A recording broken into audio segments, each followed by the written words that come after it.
अमेरिकी राष्ट्रपति Donald Trump 2025 में कई बार शांति का नोबेल पुरस्कार दिए जाने की मांग कर चुके थे, लेकिन यह पुरस्कार मिला वेनेजुएला की विपक्षी नेता मारिया कोरिना मचाडो को। उन्हें वेनेजुएला के लोगों के लोकतांत्रिक अधिकारों के लिए उनके प्रयासों और तानाशाही से शांतिपूर्ण लड़ाई के लिए यह सम्मान मिला।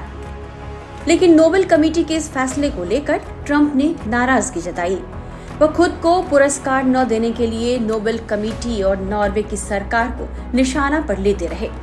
उसके बाद एक महत्वपूर्ण घटनाक्रम में अमेरिकी सेना ने 3 जनवरी को वेनेजुएला पर हमला करके इस देश के राष्ट्रपति निकोलस मादुरो को गिरफ्तार कर लिया और उन्हें अपने साथ अमेरिका ले गए। वेनेजुएला की अंतरिम राष्ट्रपति डेल्सी रोड्रिग्स ने देश की कमान संभाली, लेकिन इस बीच मचाडो के प्रेसिडेंट बनने की चर्चा होने लगी, लेकिन उन्हें ट्रंप का समर्थन नहीं मिल रहा। वहीं सबको चौंकाते हुए मचाडो ने 15 जनवरी को व्हाइट हाउस में अमेरिकी राष्ट्रपति ट्रंप से मुलाकात की। वेनेजुएला के राष्ट्रपति निकोलस मादुरो को अगवा करने के बाद उनकी किसी भी वेनेजुएलाई नेता से यह पहले आमने सामने की मुलाकात थी। कहा गया कि मचाडो ने अपने देश के भविष्य पर चर्चा करने के लिए ट्रंप से मुलाकात की, लेकिन वेनेजुएला की विपक्ष की नेता मारिया कोरिना मचाडो ने यहाँ सबको चौंका दिया। उन्होंने अपना नोबेल शांति पुरस्कार मेडल डोनाल्ड ट्रंप को पेश कर दिया। उनके इस कदम ने अंतर्राष्ट्रीय स्तर पर हलचल पैदा कर दी है। ट्रंप को नोबेल पुरस्कार मेडल पेश करने के बाद मचाडो ने कहा, मैंने अमेरिका के राष्ट्रपति को नोबेल शांति पुरस्कार मेडल दिया है। उन्होंने इसे वेनेजुएला की आजादी के प्रति उनकी अनोखी प्रतिबद्धता के पहचान के तौर पर उठाया गया कदम बताया। वहीं ट्रंप ने सोशल मीडिया ट्रुथ सोशल पर पोस्ट करके मारिया कोरिना मचाडो से मुलाकात को सम्मानजनक बताया है। उन्होंने कहा, मचाडो एक अद्भुत महिला है जिन्होंने बहुत कुछ बर्दाश्त किया है। मारिया ने मेरे अच्छे कामों के लिए मुझे अपना नोबेल शांति पुरस्कार प्रदान किया। हमारे बीच का यह आपसी सम्मान कमाल का है।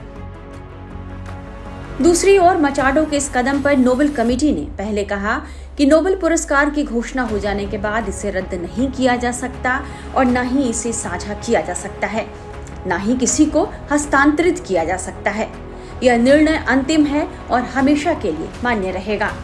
वहीं मचाडो और ट्रंप के बीच हुई मुलाकात को लेकर अधिकारियों ने यह बताया है कि दोनों नेताओं के बीच क्लोज डोर लंच मीटिंग हुई, लेकिन बातचीत के एजेंडे और नतीजे पर कोई आधिकारिक जानकारी सामने नहीं आई है।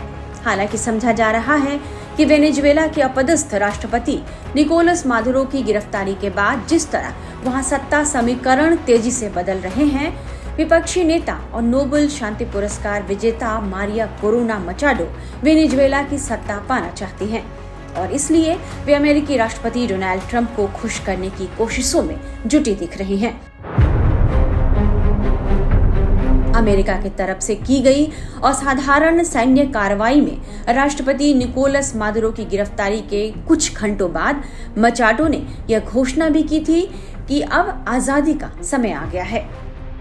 उन्होंने संकेत दिया था कि वर्षों के दमन के बाद अब विपक्ष देश की कमान संभाल सकता है।